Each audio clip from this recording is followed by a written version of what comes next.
chosen one. Heaven pauses for you right now, not by accident, not by algorithm, but by divine orchestration. Every noise around you has been silenced for this one reason: you have royal blood in your veins. You have walked too long forgetting the crown that was placed upon your spirit before you were born. The world tried to make you doubt it, to shrink you, to believe you are ordinary, but you are not. You were never made to blend in. You were chosen to stand apart. Listen carefully. Heaven is not speaking to the crowd, it is speaking to you. You have been marked for dominion, called for glory, sealed for purpose. Every storm you survived was not to destroy you, but to awaken what slept inside you. There is a roar in your spirit that heaven recognizes when you open your mouth. You are not one of many, you are one of one. The Word of God declares in the first letter of Peter, chapter 2, verse 9, "You are a chosen generation, a royal priesthood, a holy nation, God's own possession, that you may declare the praises of him who called you out of darkness into his marvelous light." Let those words echo through your soul, royal priesthood. Not someday now. Your crown may be invisible to the natural eye, but the spirit realm bows when you walk in awareness of who you are. You are heaven's ambassador, carrying divine authority wherever you go. This moment is a crossing over. You are stepping out of the identity the world gave you and into the one heaven wrote about you. That's why your past could not hold you. Why rejection didn't destroy you. Royal lineage cannot be erased by human opinion. When God calls you chosen, no voice in hell can reverse it. Every tear and trial shaped the vessel that would carry glory. You weren't buried, you were planted. The soil of sorrow was never your grave. It was the womb of your calling. You've walked through fire, and yet here you stand. Not burned, but refined. You were misunderstood, so heaven could protect what others were not ready for. Now, the command goes forth, arise. Royal One, this is the hour when your authority manifests. You will speak, and peace will settle chaos. You will walk, and atmospheres will shift. When a king walks in awareness of his crown, that is not pride, it is alignment. Heaven has recorded your name. Angels recognize it. The enemy fears it. You were not selected for comfort, but for conquest. The kingdom advances through those who believe what heaven has said about them. The same spirit that raised Jesus from the dead lives in you. You are not waiting for power, you are its vessel. Your prayers move mountains. Your obedience shakes the unseen. Every recent battle proved that your coronation was near. From this day forward, walk differently. Speak with authority. Think with purpose. You are no longer a survivor, you are a sovereign. When you enter a room, the atmosphere must align with the king you represent.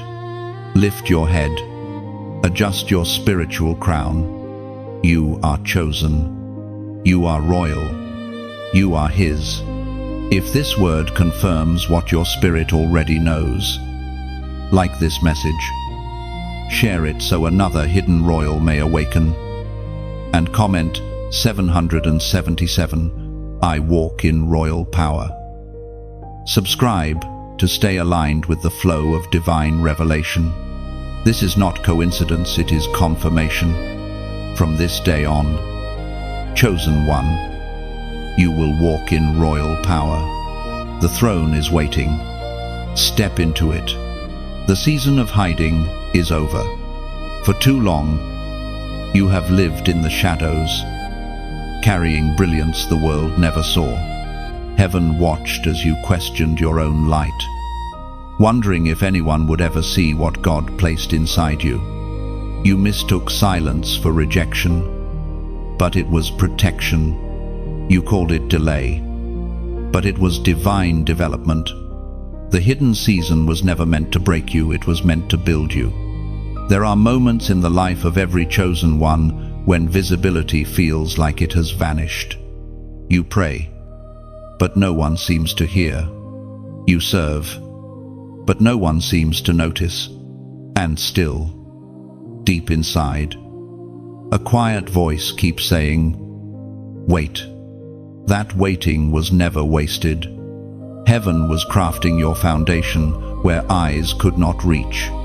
You were being trained in the dark for the day you would shine in the light. The time of obscurity taught you how to stand when applause fades, how to believe when nothing makes sense, how to listen to the voice of God when every other voice goes silent. The hidden season was heaven's school of discipline, shaping your character to match your calling. You learned faith when nothing moved. You learned courage when fear was loud. And though no one saw, heaven recorded every act of obedience, every unseen yes. Now, the decree goes forth, the season of hiding is over.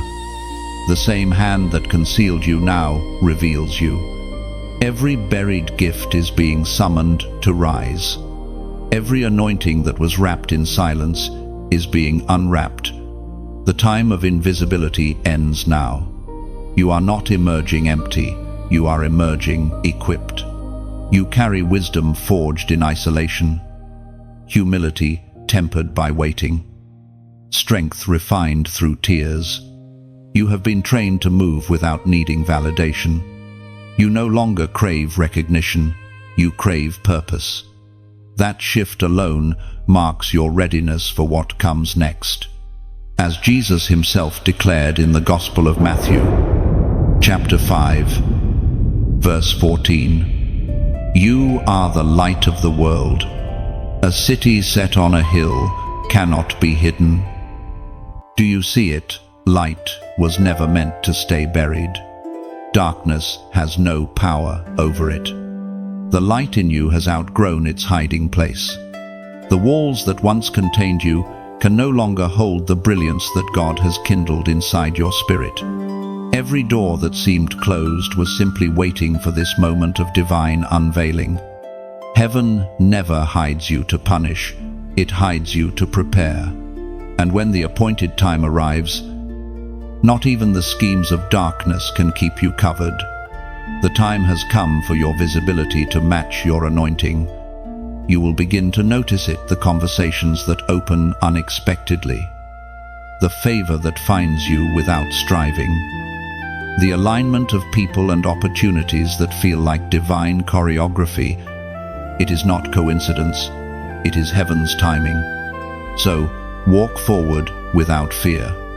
The same God who sheltered you in silence now sends you forth with his voice echoing behind you. Step boldly.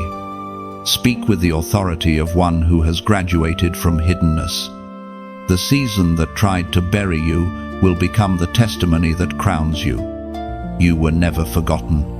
You were being prepared for visibility that will not destroy you. Now, the light has come. Rise and let it shine. You step out now, not seeking to prove anything, but simply to be what God always said you were. The world will recognize the glow, but only heaven knows the cost of it. Move forward. Chosen one, the veil is lifted, the silence is broken, and the light that once hid you now reveals your divine authority. Your wilderness was training ground. Chosen one, every dry season you endured carried divine instruction. You looked at the barren places and thought God had forgotten you. You mistook silence for absence, yet heaven was closer in your wilderness than in your comfort. The wilderness was never meant to destroy you, it was designed to reveal you.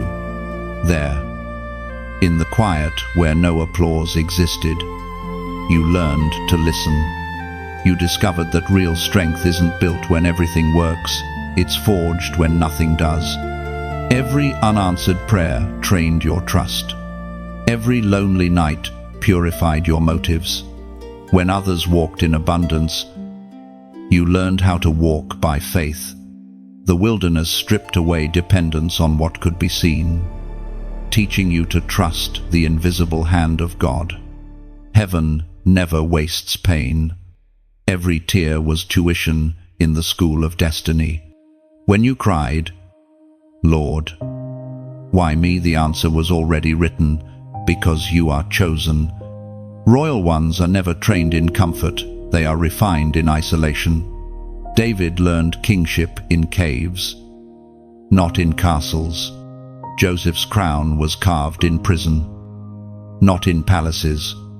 So it was with you. The wilderness was your classroom of power. Heaven speaks clearly through the words in the book of Deuteronomy, chapter 8, verse 2. Remember how the Lord your God led you through the wilderness for 40 years, to humble and test you in order to know what was in your heart. Those days of wandering were not wasted. They revealed what could not remain. Pride, fear, doubt, all were burned away in the desert heat until only obedience remained. You learned that manna appears only for those who look up. You discovered that survival turns to strength when faith becomes your food. Now you carry authority that no platform can give and no storm can take. You walk with the calm of one who has already seen fire and found God standing in it. The wilderness gave you eyes that see beyond circumstance. It taught you how to hear the whisper beneath the chaos, to sense heaven's pulse even in silence. Remember, chosen one, the place that once hurt you became the place that built you. You left the wilderness stronger, quieter, more discerning. You no longer chase validation, you carry revelation. You no longer need to be seen, you've already been approved by heaven. The wilderness taught you how to worship without music, how to pray without words, how to believe when nothing moved.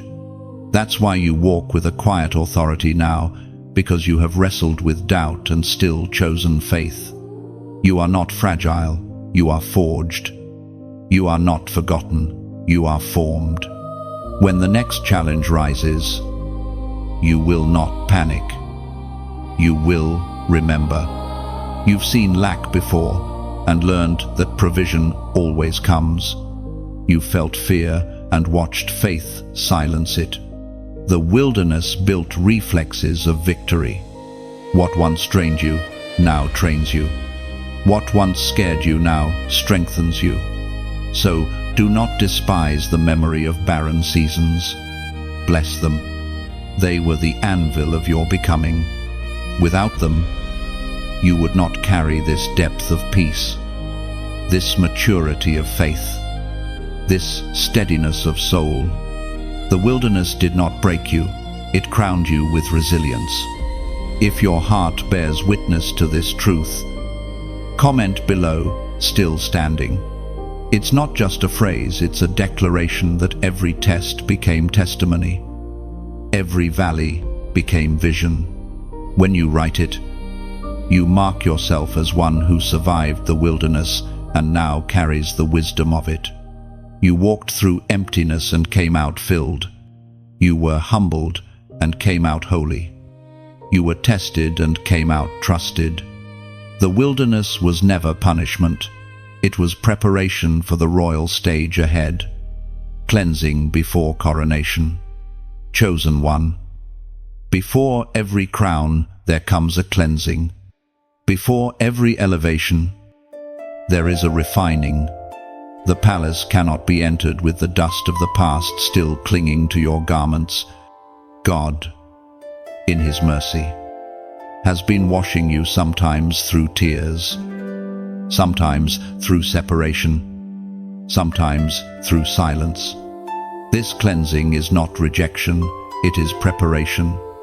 You have wondered why certain people drifted away, why doors that once opened so easily now remain closed. Heaven was not punishing you, it was purging you. There are things that cannot go with you into the next season, old mindsets, wounded loyalties, hidden pride, secret fears. The weight of glory you are about to carry requires purity of heart and clarity of vision. Cleansing is never comfortable. The water of heaven reaches deep places. Places you thought were healed, but still hold residue of pain. It removes bitterness that has quietly taken root, washing away even the desire to prove yourself. It leaves you bare but clean, emptied of all that would compete with God's glory in you. The word of the Lord speaks in the book of Malachi, chapter 3, verse 3. He will sit as a refiner and purifier of silver. He will purify the sons of Levi and refine them like gold and silver, that they may present offerings in righteousness. Do you feel it now? The fire you've been walking through was not destruction, it was refinement. The very heat that made you question your strength was the fire that shaped your character.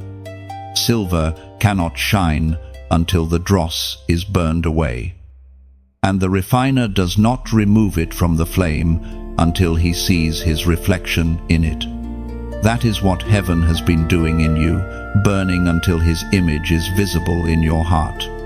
Every misunderstanding, every disappointment, every delay was part of this sacred cleansing. The process separated your purpose from your pain. It taught you to depend not on applause, not on timing, not on results, but on God Himself. You learned to rest, not in what you do, but in who He is. There were nights when you said, "Lord, I don't recognize myself anymore." That was because the old version of you was being washed away. The person shaped by fear, by comparison, by the need for control gone. The new you, purified in the refiner's fire, is emerging radiant and unshakable. Cleansing always comes before coronation because the crown requires clean hands to hold it. God will never place authority where there is still mixture. The pure in heart see God, and those who see Him clearly can represent Him accurately. That is why He spent so long dealing with your heart, stripping away distractions, forcing you to confront what you tried to avoid. It was love, not punishment. Now you stand at the edge of your new chapter, lighter than before. The ashes that once clung to you have fallen away. You are not the same. Your prayers sound different. Your desires have shifted. What used to draw you now feels distant. That is how you know the cleansing has worked, because your appetite has changed. Soon the crown will rest upon your head, but it will not weigh you down. You have been purified enough to carry it with humility. You will lead, not from pride, but from purity. You will shine, not for attention, but to reflect His glory. The cleansing is complete, and the coronation draws near. The mantle of kingship descends. There comes a moment, chosen one, when heaven no longer whispers your identity, it announces it. The mantle you were created to carry descends quietly, yet the entire spiritual realm feels its weight. You may not see a crown, but something within you shifts. Confidence begins to replace confusion. Purpose begins to silence fear. You realize that authority isn't granted by human approval, but bestowed by divine appointment. You have walked long enough in humility's shadows. Now the robe of kingship rests upon your shoulders. It doesn't make you better than others, it makes you responsible for others. You carry the fragrance of heaven, the weight of compassion, the steadiness of one who has been taught by fire and refined by faith. The crown isn't gold, it's grace. It is the mark of one who has bowed low enough for heaven to trust them with influence, as it is written in the book of Isaiah, chapter 61, verse 3, to give them a crown of beauty for ashes, the oil of joy for mourning, the garment of praise for the spirit of heaviness. You wear that crown now, not of human design, but of divine exchange. Where there was once mourning, joy reigns. Where ashes once fell, beauty now rises. Every loss became the soil where honor took root. Every heartbreak became the forge that shaped your authority. The mantle of kingship does not arrive with noise, it arrives with peace. When heaven clothes you, even the atmosphere recognizes the shift. People may not understand what changed, but they will sense that something did. Your words begin to carry weight. Your presence begins to restore order. The same voice that once trembled now echoes with divine assurance. You walk differently, not in arrogance, but in awareness. You carry yourself like one who knows the King personally. Because you do. This new authority will not demand attention, it will draw hearts. You are called to lift others, not to rule over them. True kingship is service wrapped in strength. You will speak softly and still command storms to cease. You will love deeply and see broken things made whole. That is what it means to wear heaven's mantle. And now, in this holy moment, imagine the robe being placed around your shoulders. Feel its weight, a reminder, not of burden, but of belonging. The King himself has chosen you to represent his heart. There is no higher calling. If this word stirs something within you, then let your spirit answer without pressure, without command. Like a gentle wind carrying golden leaves across a quiet garden, let your gratitude move freely. When light touches you, it longs to be reflected. If something in these words awakens your spirit, allow it to ripple outward. Share light as you have received light. Perhaps you'll choose to touch the light, to let your heart press like as an act of quiet agreement. Maybe you'll lift the flame higher and share it so another soul might find their crown in the dark. And if your spirit hungers for more of these whispers from heaven, subscribe not to a channel, but to the flow of divine revelation that keeps calling your name. Whatever form your yes takes, let it be pure, effortless, and free as soft amen carried on the wind. The mantle has already fallen. The King has already spoken your name. Walk now in the peace of one who knows they are sent. Let your every step become a silent declaration of allegiance to the one who crowned you in unseen glory. You are clothed, commissioned, and complete. The voice of the throne calls your name.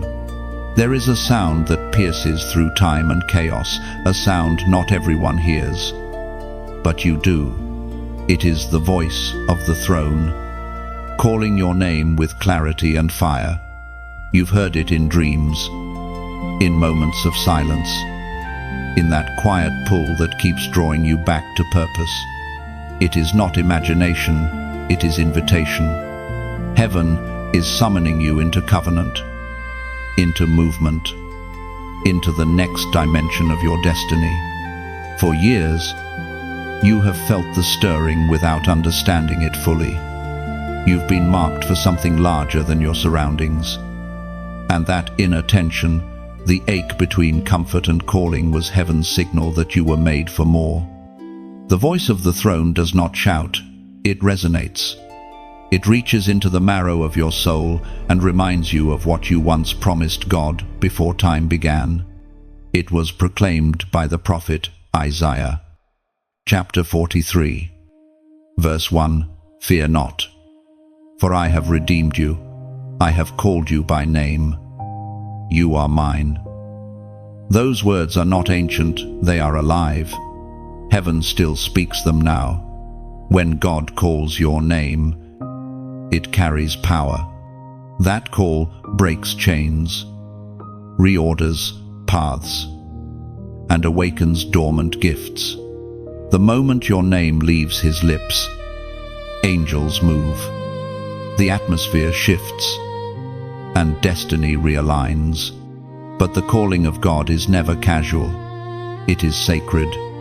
When heaven speaks, response is required. You are not being invited to convenience. You are being invited to covenant. To be called by name means to be known fully. Your strengths, your weaknesses, your failures, your potential, and still chosen. The voice that summons you knows every mistake and still says, "You are mine." That voice will not compete with distractions. It waits for silence. It waits for surrender. The king does not chase, he calls. And when you answer, everything changes. The old restlessness dissolves, replaced by divine clarity. You begin to walk, not by instinct, but by instruction. You begin to live, not just to exist. Perhaps you have ignored that voice before, mistaking it for coincidence, yet it persists, gentle but unyielding. It calls you to let go of lesser identities, to step into your royal assignment with boldness. It asks you to trade your comfort for purpose, your hesitation for obedience. And when you finally say yes, the power that once felt distant becomes tangible. Every prophet, every chosen one, every messenger began at this moment when they heard the voice of God and recognized it as their own origin, calling them home. Moses heard it in the fire. Samuel heard it in the night. Mary heard it in the quiet room. And now, it echoes for you. You may not hear it with your ears, but your spirit recognizes it instantly. That is why your heart beats faster right now. Heaven is not calling your neighbor, it is calling you. The same voice that formed galaxies now speaks your name with tenderness. So, pause. Let the sound settle in your spirit. You don't need to understand everything, just answer. This is divine recognition, not random chance. If your soul feels that undeniable pull, respond in faith. Comment 444 below. It's not a number, it's an echo. A sign that you hear and receive the call. Let it be your silent yes to the voice that shaped your destiny before the world began. The throne has spoken. Heaven awaits your reply. Enemies at the gate. Chosen one. When your authority awakens, so does opposition. The moment light begins to rise, darkness takes notice, not because it has power over you, but because it recognizes what you carry. Every resistance you've faced recently, the misunderstandings, the tension, the sudden waves of doubt has been evidence that your influence in the spirit realm is expanding. You are no longer fighting for survival. You are standing guard over territory. The presence of enemies is not a sign of failure, but of promotion. No army gathers against a soldier without rank. You are being trusted with a level of authority that threatens the very gates of darkness. Heaven is not asking you to fear the attack. Heaven is teaching you to reign in the midst of it. We are reminded through the writings of David in the Psalms. Chapter 23, verse 5. You prepare a table before me in the presence of my enemies. You anoint my head with oil. My cup overflows. Notice the order of that verse. The feast comes while enemies are still watching. God does not remove the opposition, He reveals your abundance in front of it.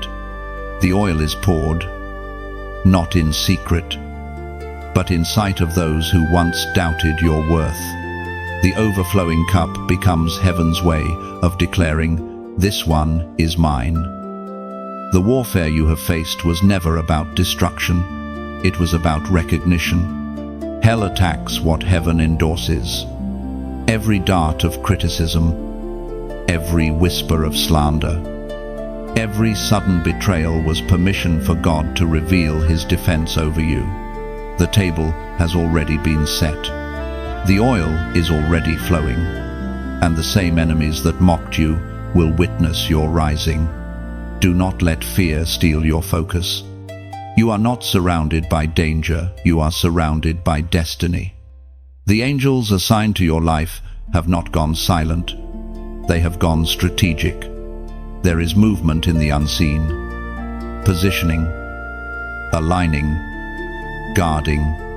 Your task is not to panic but to perceive, see through the chaos. Recognize that opposition is often the final announcement that breakthrough has arrived. Every great calling attracts conflict because the light in you exposes what darkness tried to keep hidden. But you are not here to fight on your own strength. You are a royal warrior. Your weapon is obedience. Your armor is faith. And your victory is already written. You don't need to shout. Your stability terrifies the enemy more than your noise ever could. Sometimes God allows resistance to test the weight of your crown. Will you still worship when you're misunderstood? Will you still bless when you're attacked? Royal ones do not descend to fight in the dust, they rule from above it. Authority is not proven in battle, it's proven in restraint. The true mark of dominion is the ability to remain calm when chaos demands your reaction. The enemies at your gate are not there to destroy you, they are witnesses to your transformation. You are stepping into the phase where God displays His glory through your composure. They will watch you rise without retaliation, stand without fear, and prosper without compromise. So, lift your gaze. The gates that once threatened to hold you out will soon open to honor you in. The presence of opposition only confirms your invitation to reign. You are not a victim of warfare, you are its proof of victory. Walking in royal decrees, chosen one. Authority is not only something you carry, it is something you speak. Words born from heaven's alignment do not merely express, they establish. From the beginning, creation itself was formed by a voice. When God spoke, light appeared. When He breathed, life responded. And because you are made in His image, your voice too holds creative power. You have reached the season where silence no longer fits you. Heaven has refined your heart, purified your motives, and now releases your mouth to shape reality. The power that once seemed distant is now within your reach. Not because of pride, but because of purpose. Every word you release in faith becomes an instrument of order, a decree that heaven recognizes. The Word of God declares in the book of Job, chapter 22, verse 28, "You shall decree a thing, and it shall be established unto you, and the light shall shine upon your ways." The time has come to speak differently. No more idle words. No more self-doubt disguised as humility. You have authority to command peace where there is chaos, to summon hope where there was despair. Your tongue is not meant for complaint, it is meant for creation. Every time you speak with alignment, you echo heaven's intention. Decreeing is not shouting, it is knowing. You don't speak to convince reality, you speak to reveal it. A royal decree carries power because it comes from identity. When a king speaks, he does not wonder if his words will work. He knows they will. In the same way, you are being trained to speak with certainty, not because you control outcomes, but because you trust the one who already has. This kind of speech flows from stillness, not striving. It comes when your spirit and heaven's heart are synchronized. That is why silence preceded your authority, so that when you finally spoke, your words would be pure, not reactive. Now, your language must reflect your lineage. Speak from victory, not for it. Declare from identity, not insecurity. Every decree you make becomes a seed in the unseen realm. Some will sprout quickly, others will take time. But every word born in faith is heard by heaven. Angels move on divine command, and your obedience in speech activates them. The kingdom responds when you align your voice with God's. So, speak healing where there is sickness. Speak restoration where there is ruin. Speak life where there has been decay. You are not begging heaven to move, you are agreeing that it already has. Royal speech turns chaos into order and doubt into testimony. Still, this authority demands wisdom.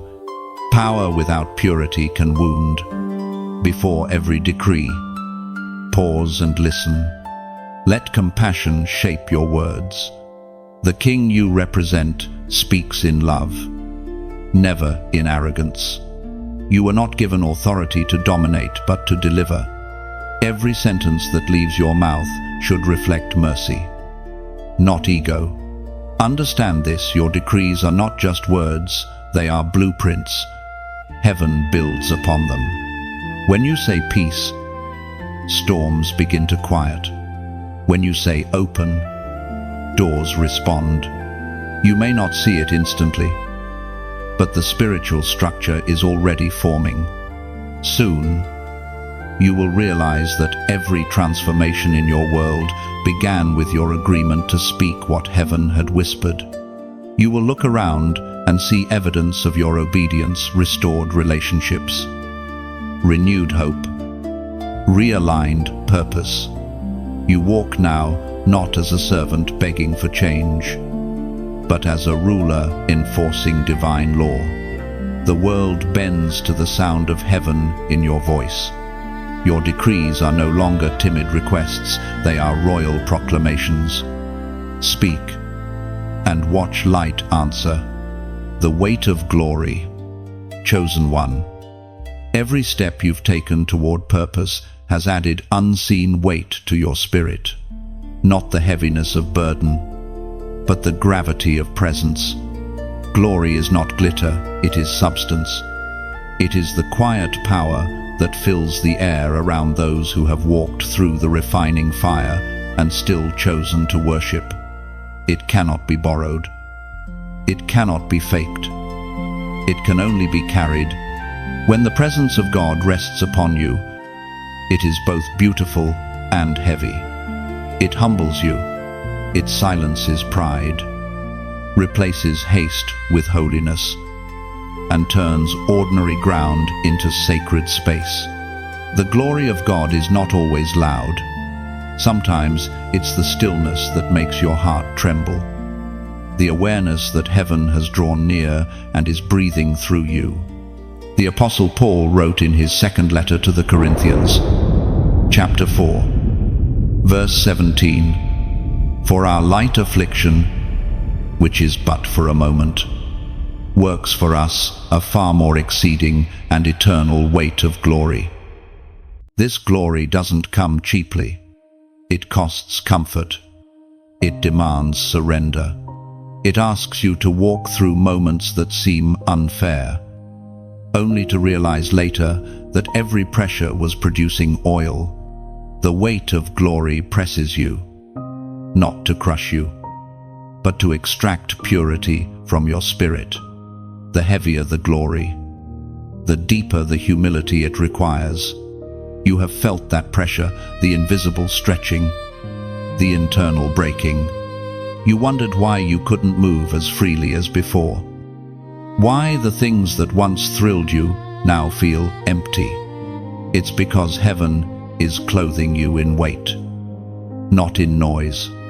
The mantle of significance rarely shouts, it rests. The weight of glory turns your life into a vessel of divine evidence. People won't always understand it, but they'll feel it. The atmosphere will shift when you walk in, not because of what you say, but because of what you carry. This is why the enemy fought so hard to keep you distracted, because he knew that once you learned to carry presence, you would no longer need approval. Glory changes how you move. You stop rushing, you start listening.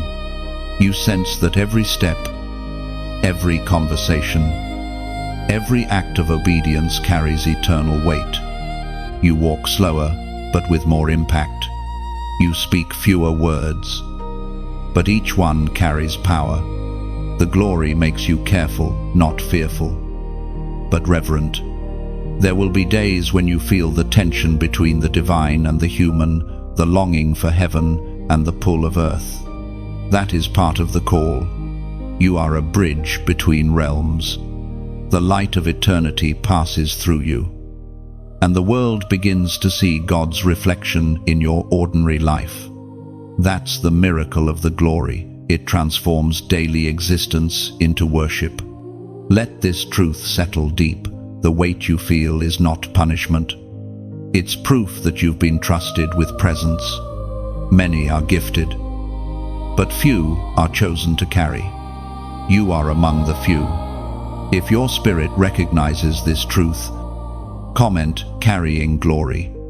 Those two words declare that the weight you bear is holy, that the ache in your chest is actually the nearness of God, and that the heaviness you feel is not a burden, but a crown.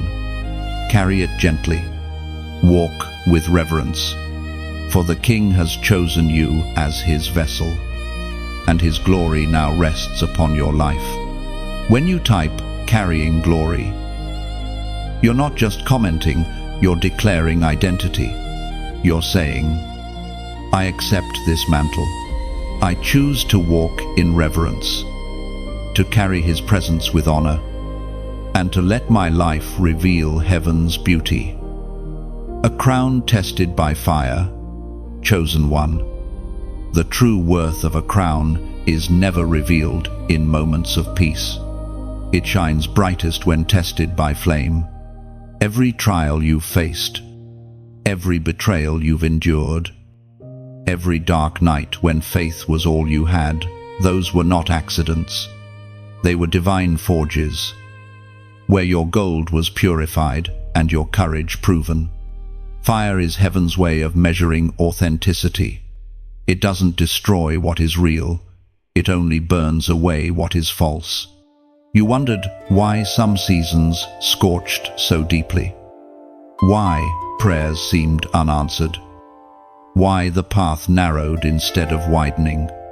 It was because God was protecting your crown from corrosion. He would not allow imitation metal to rest upon a royal head. The Apostle James wrote in his letter, chapter 1, verse 12, "Blessed is the one who perseveres under trial, for when they have stood the test, they will receive the crown of life, which the Lord has promised to those who love him." This is not the kind of crown the world can see. It is forged from endurance, trimmed with faith, and polished by surrender. The fire does not remove your calling, it reveals its brilliance. Every tear was liquid gold in heaven's eyes. Every disappointment became a hammer shaping your destiny. Think of gold refined in the furnace. It must endure extreme heat before it gleams with clarity. So it is with your spirit. You were placed in divine heat, not to harm you, but to make you shine without mixture. You felt the flames lick your resolve, yet you did not break. That's because real crowns are fireproof. The seasons that burned you also baptized you. You came out lighter, wiser, more radiant. You learned that pain has language, and in its vocabulary, faith is always the final word. The enemy thought the flames would consume you, but heaven used them to consecrate you. Now, as you stand on the other side of those trials, your crown gleams with history. It carries the fingerprints of every season you survived. The fire that once threatened to destroy you has now become the light that guides others. Your scars are not shame, they are scripture written on skin, proof that grace outlasts pain. And now, listen to this gentle truth. Your trials were never random, they were rehearsals for glory. The same heat that shaped you will now illuminate your path. You are ready to carry influence, because the flames burned away pride, haste, and fear.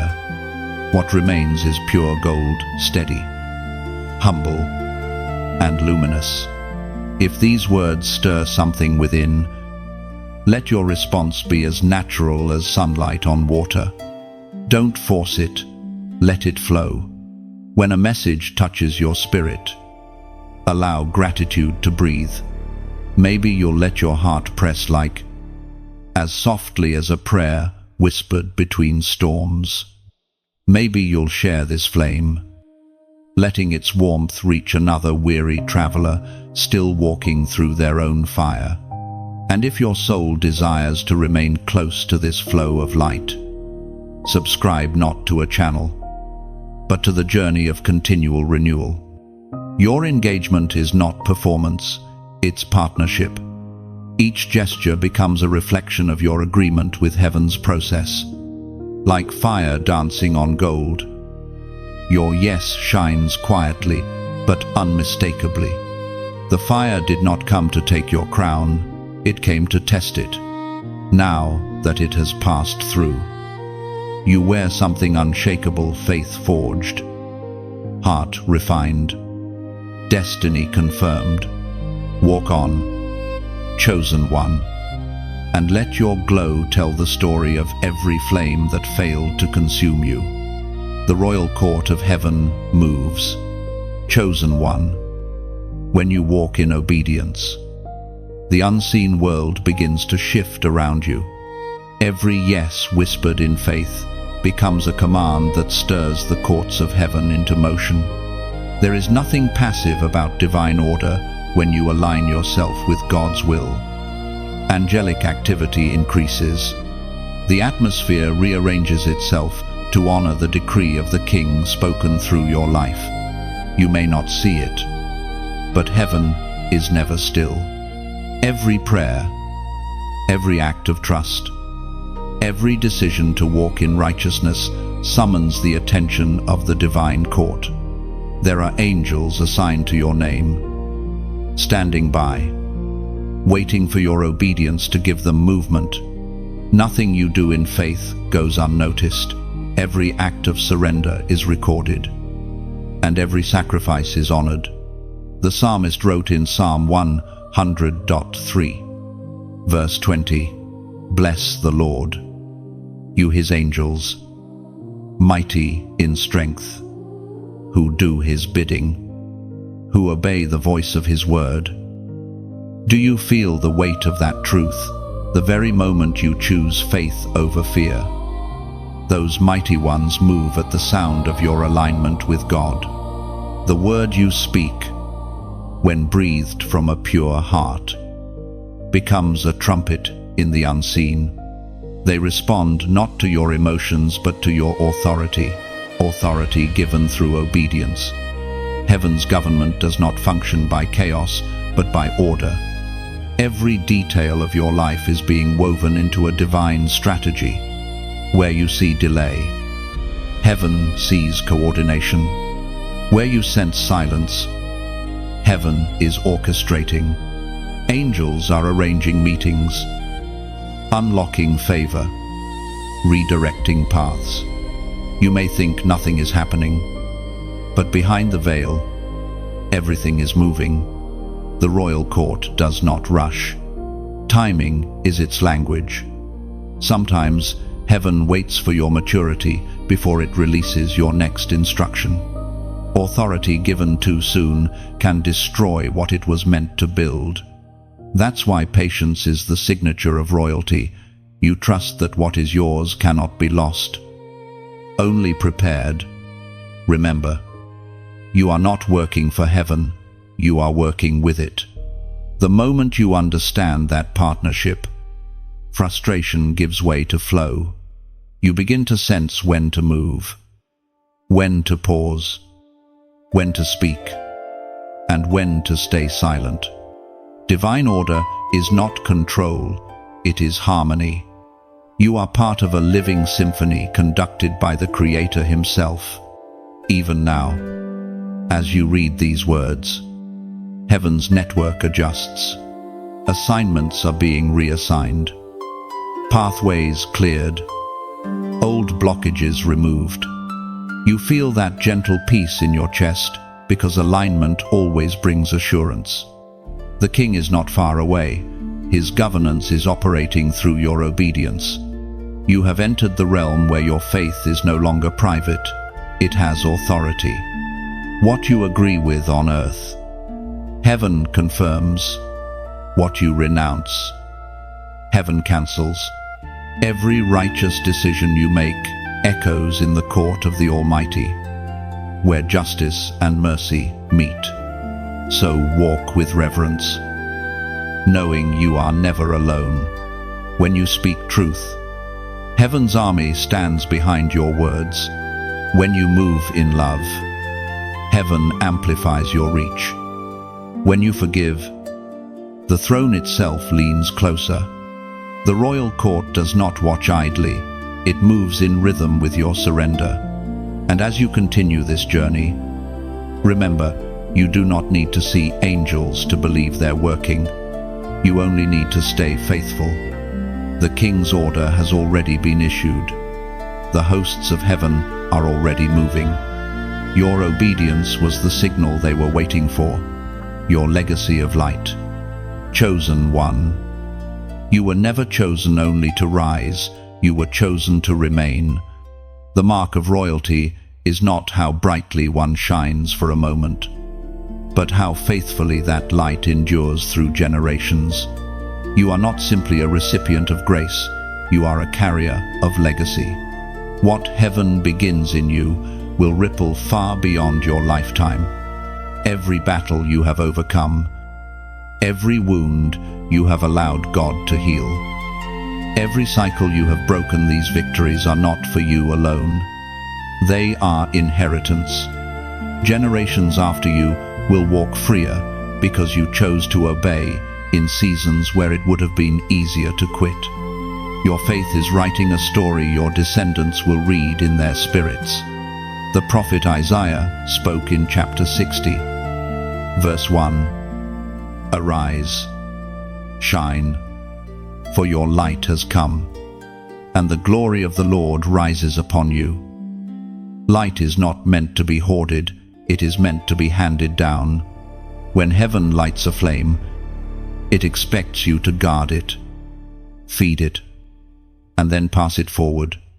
The legacy of light is not built through applause or fame, it is built through consistency, through quiet faithfulness when no one watches. You have broken patterns that enslaved those before you. Where your family once knew fear, you have learned courage. Where shame ruled, you have learned grace.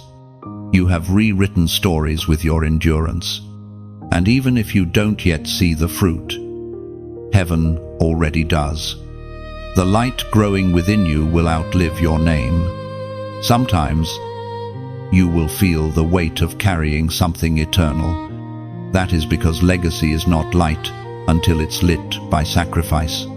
Every yes to God, every moment of forgiveness, every prayer whispered in faith Each becomes a spark that will guide those who come after you.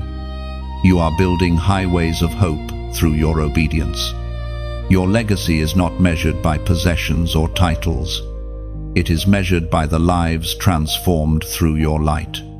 You are called to leave behind clarity where confusion once lived, peace where chaos once reigned, and faith where fear once lingered.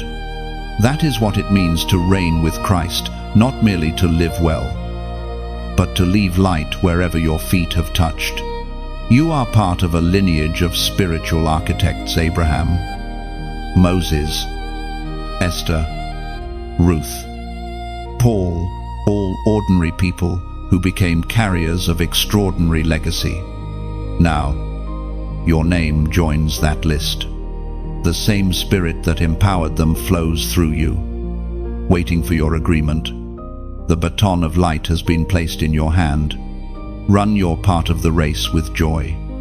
And when weariness whispers that your work is unseen, remember, light never disappears, it travels. Long after your voice grows quiet, the glow of your obedience will continue moving, illuminating paths for others. If this word stirs within you a recognition of what you are building, respond from your heart. Comment 555. It is more than a number, it's a prophetic declaration that your light multiplies, that your legacy expands, and that what begins in you will not end with you. Let it mark your agreement with heaven's design to make your life a lasting beacon. You are not only chosen, you are commissioned to become memory and movement. Proof that divine light never fades. When you write 555, you're declaring, "My light expands beyond me." You affirm that your faith, your choices, and your healing will ripple through generations yet unseen. Each 555 becomes a torch lifted high, a signal to heaven that you accept your place in the chain of divine legacy, continuing what began before time itself. The power to restore nations. Chosen one, the calling upon your life is not confined to personal healing. It extends beyond the boundaries of self into the restoration of others. The authority that has been growing quietly within you was never meant to stay small. You have been entrusted with influence, not to rule with pride, but to rebuild what has been broken. When God restores a heart, He often uses that heart to restore nations. You may not see yourself as a nation restorer, but heaven does.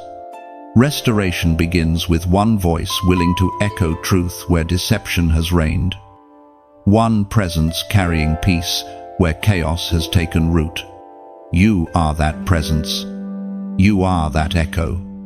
Everything you have endured was training for this moment, where your words, your actions, and your faith become instruments of transformation. The prophet Jeremiah recorded this divine assignment in chapter 1, verse 10.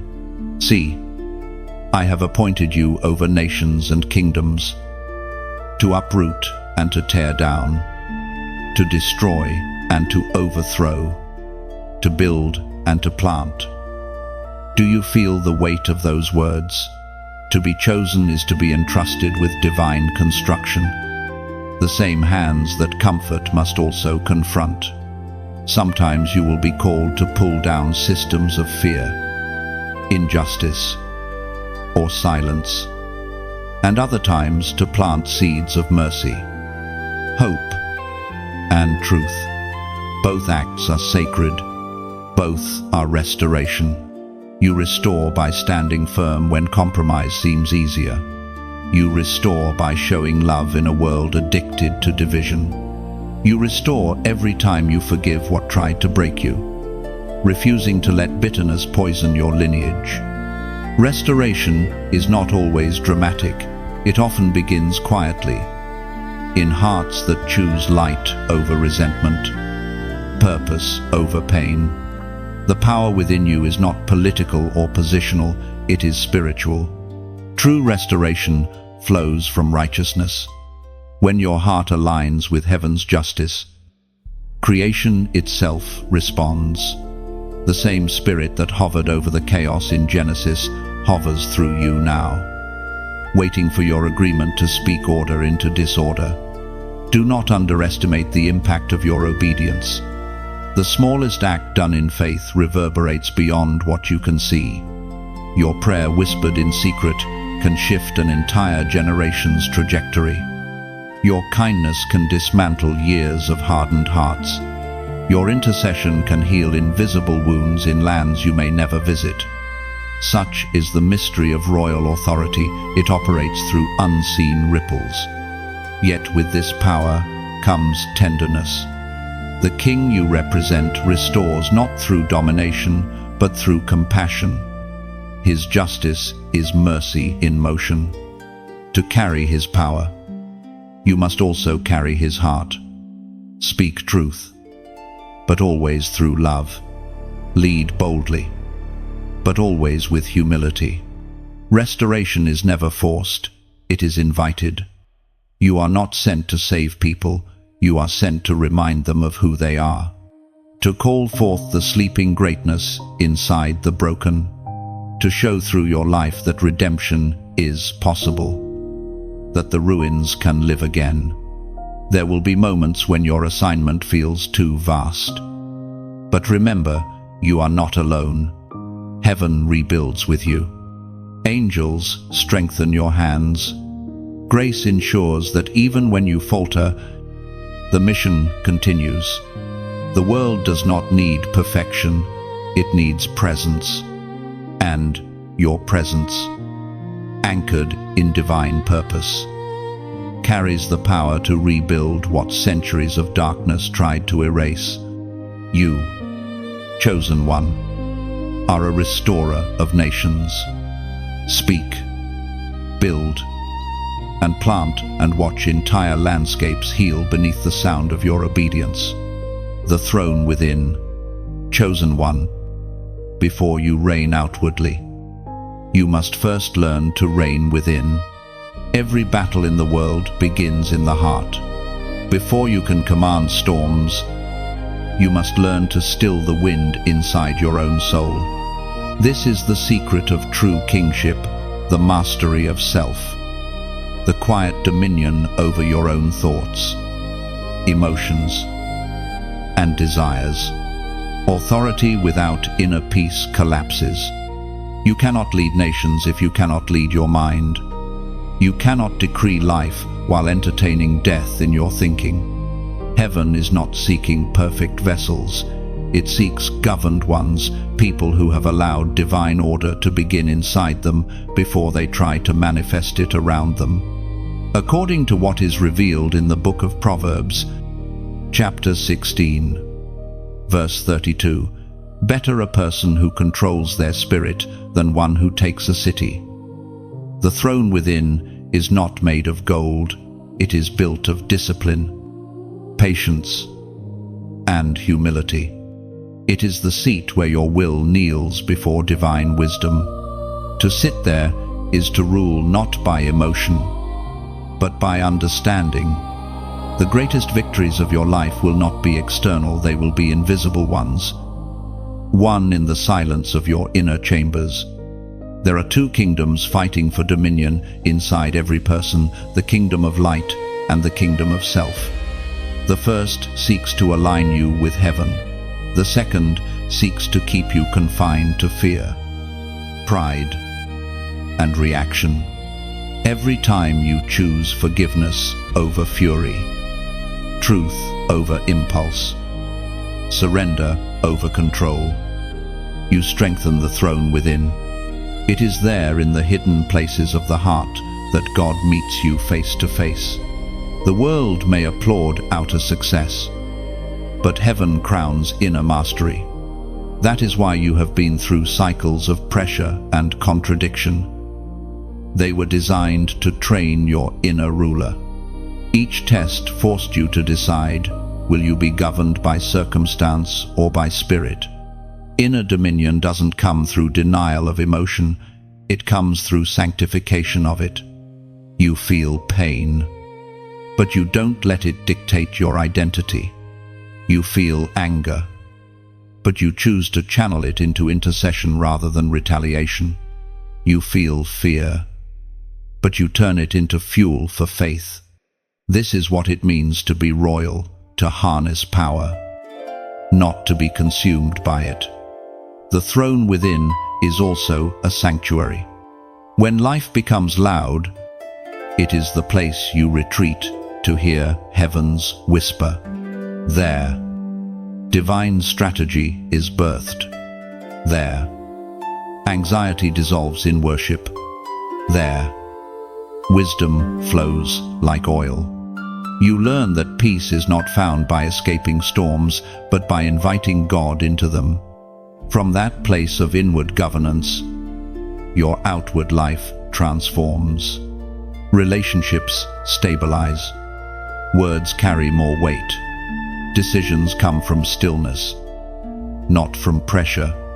You begin to sense timing, to recognize divine rhythm. You lead without striving, love without depletion, and serve without fear. This is why heaven invests so much in your internal world, because it is the control room of destiny. When your inner life is aligned, your outer reality must follow. The throne within becomes the foundation upon which every promise rests. So guard it well. Keep it pure. Let no bitterness, no arrogance, no distraction take its seat. The King of Kings sits enthroned in your heart, and from there he governs every part of your life. Rule there first, and all else will come into order. The gathering of other royals, chosen one. You were never meant to walk alone. Royalty was never designed for isolation. The same God who anointed you has anointed others, scattered across the earth, each carrying a fragment of divine light, each waiting for a signal that it's time to unite. The season of solitude is giving way to the era of gathering. Heaven is calling its kings and queens to find one another. There are others who carry scars that mirror yours, hearts that beat with the same holy rhythm. You will recognize them not by appearance or speech, but by spirit. When you encounter another royal, something inside you will awaken. Their presence will feel like remembrance, like meeting someone you've known since before time began. The Apostle wrote in the letter to the Hebrews, chapter 10, verses 24 and 25, "Let us consider how to stir one another to love and good works, not neglecting to meet together, but encouraging one another, and all the more as you see the day approaching." These divine connections are not coincidences, they are assignments. When royals gather, the atmosphere changes. One flame warms, but many flames ignite revival. Where one voice declares, many voices create movement. The kingdom advances not through competition but through communion. Each chosen one carries a sound, and together those sounds become a symphony of redemption. The gathering will not always look grand. Sometimes it will happen quietly in a coffee shop, a message shared, a prayer whispered across a distance. You will know it by peace, by the weight of authenticity that fills the space. Heaven calls these encounters divine alignments, where purpose meets purpose, and iron sharpens iron. For years you walked through seasons of pruning, where certain friendships dissolved and circles grew smaller. It wasn't punishment, it was positioning. The king had to clear the noise so you could hear the true melody of connection. Now that your discernment has matured, heaven can trust you with covenant relationships, people who won't compete with your light, but will multiply it. This new circle is not about status, it's about synergy. You will find yourself among people who remind you of your calling when you forget, who speak life when you grow weary, who see your anointing even when you feel ordinary. Together, you will rebuild what the enemy tried to scatter. Together, you will manifest the unity that darkness fears most. And as this spiritual gathering begins to form, let your heart move freely in gratitude. Maybe you'll feel led to like this message. As one royal recognizing another's signal across the distance, maybe you'll share it, allowing your light to touch another soul still searching for their tribe. Perhaps you'll subscribe, not to a page or a name, but to a divine fellowship that transcends screens, a kingdom movement where chosen ones awaken together. And if something within you whispers, Amen, leave a gentle comment, write, Together we rise. Let it be your soft banner, a signal light to others searching for home. There is no pressure, no demand, only invitation. Like stars aligning under one vast sky. Each act of response becomes a shimmer of recognition. Your engagement is not about algorithms, it is about agreement, your silent way of saying, I am part of this royal assembly. When you connect, something eternal happens. Strength multiplies, hope deepens, purpose ignites. You become part of a radiant constellation lighting up the night. So, open your spirit. Look for your kindred royals. When hearts that burn for heaven find each other, darkness loses ground. You are not alone anymore. You are among kings and queens rising together, forming the living tapestry of heaven on earth. Walking among thrones and shadows. Chosen one. Every crown must learn to walk through darkness without losing its shine. The path of those anointed is not one of constant light, it winds through valleys, through unseen corridors where shadows test the strength of your flame. Yet those who walk with wisdom learn that the darkness is not their enemy, it is their training ground. You have been taught to see opposition and assume you are off course. But often it is the opposite. The moment your feet step into new authority, you become visible to the unseen. The shadows take notice, not to overpower you, but to test whether you understand what you carry. Every whisper of fear, every sudden temptation, every subtle distraction, they are invitations to prove that your throne is not shaken by chaos.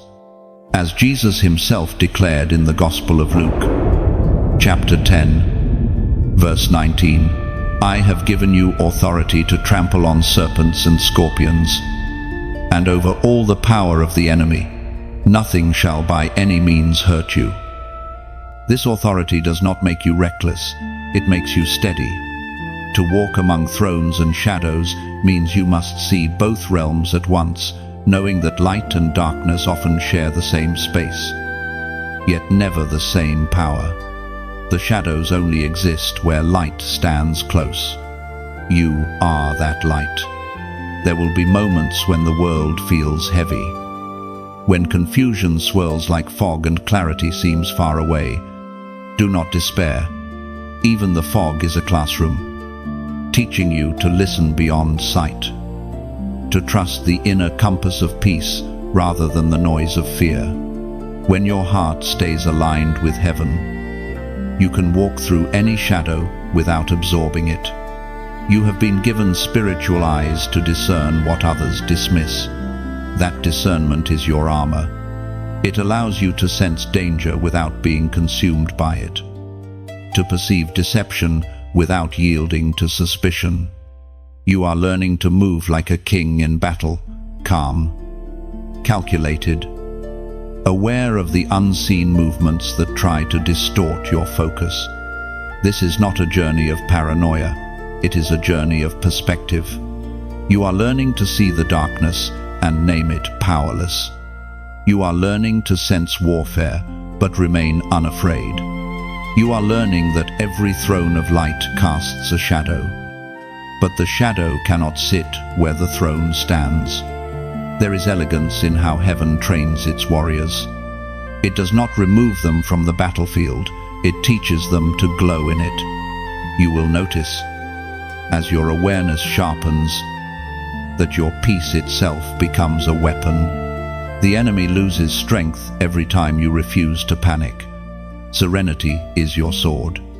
Rest is your rebellion. To walk among thrones and shadows is to move through a world that still trembles between kingdoms, one fading, one rising.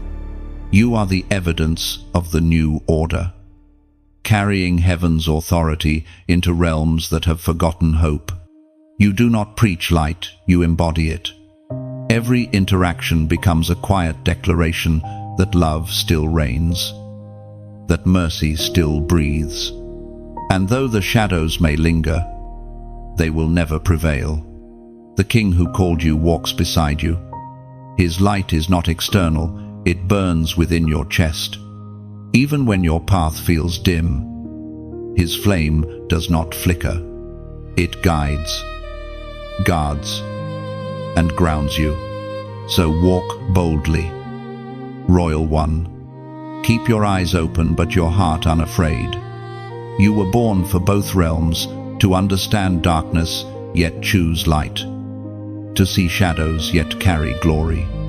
Every step you take turns battlefields into sanctuaries.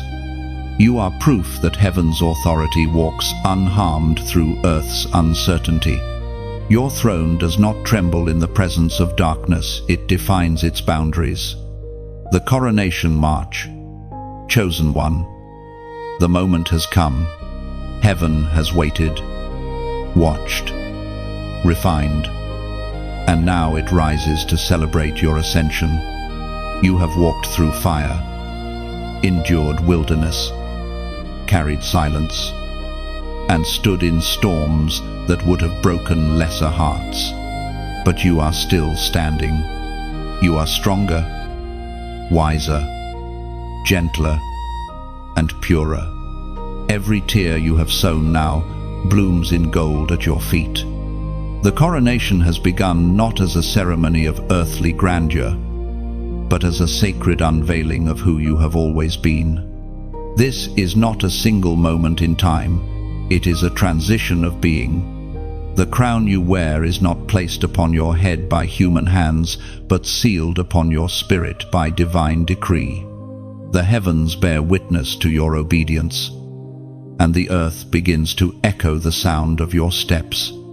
You are walking into the fullness of what was written of you since before creation's dawn. The ancient words recorded in the Revelation of John, chapter 3, verse 21, still resound, "To the one who overcomes, I will grant to sit with me on my throne, just as I overcame and sat down with my Father on his throne."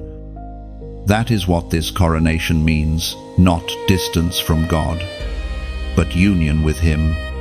You are being seated in spiritual authority beside the one who reigns forever. The throne you approach is not a platform, it is partnership. The glory that now rests on you is not ornamental, it is operational. It empowers you to rule with compassion, to intercede with precision, to love with divine fire. The march is not loud. It moves like a melody beneath your ribs, steady and sacred. Heaven's rhythm beats within your chest, and creation responds. You have become a living procession, every breath a trumpet, every step a proclamation that light has triumphed. As you walk, the memories of pain no longer sting, they shimmer. The wilderness that once wounded you now stands as your witness. The fire that once frightened you now glows behind you like a halo. You are clothed in remembrance, but not regret. Every trial, every test, every trembling prayer has woven itself into your robe of victory. This coronation is not about being elevated above others, it is about being aligned with purpose. To sit upon the throne is to accept responsibility for light. It means carrying peace into conflict, forgiveness into bitterness, grace into scarcity. You are crowned not to command, but to console, not to dominate, but to deliver. That is the weight of true kingship. Heaven does not hand you a scepter to boast with, it entrusts you with hearts to heal. The authority you now bear must always bow to love, for the King who crowned you did so with thorns before he did with glory. Never forget that humility is the language of heaven's throne. And as you march forward, creation watches. Angels line invisible corridors. The winds seem to part in reverence. The earth grows still. Every step you take is history being rewritten, darkness losing its claim, destiny reclaiming its throne. You are not the same one who began this journey. You are royal, radiant, resolute. When the trumpet of time sounds again, you will not flinch, you will rise. For your spirit already knows the sound. It is the same melody that brought you here. The same rhythm that carried you through loss and laughter now carries you into eternal purpose. This is your coronation march, not the end of the road, but the beginning of reign. Walk forward, crowned and confident, clothed in mercy and majesty. From this day on, you no longer wander, you walk in royal power. Forever, chosen one. If you've walked through this journey to its end, you know it was never truly an ending. It was a coronation of remembrance. Every word you read was heaven's whisper, reminding you of who you already are: chosen, royal, radiant. The crown is not a symbol of perfection, but of purpose fulfilled.